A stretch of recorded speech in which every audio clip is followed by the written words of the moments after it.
Now, here's today's Trader Tip.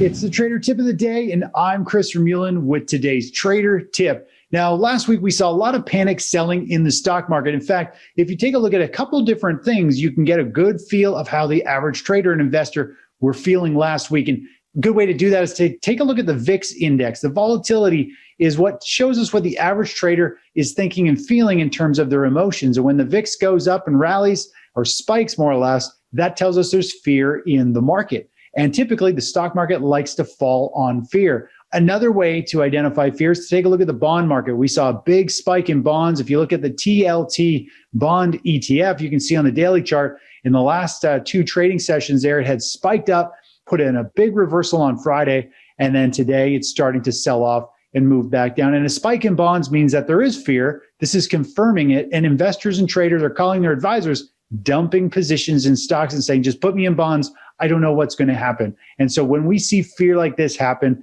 that usually puts in a very significant standout bottom in the stock market.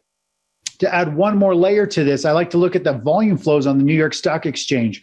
When the selling volume spikes over 7-to-1, 7 shares being sold on the bid to every one being sold on the ask, that is a sign that the average investor is dumping shares as well. And so all those things happened on Friday. This week, we should be seeing a major bottom in the market. Looking back a few weeks from now, this could be a very significant buying opportunity with a lot higher prices going forward.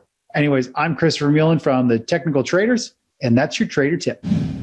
Go to businessfirstam.com for where to see our show on TV.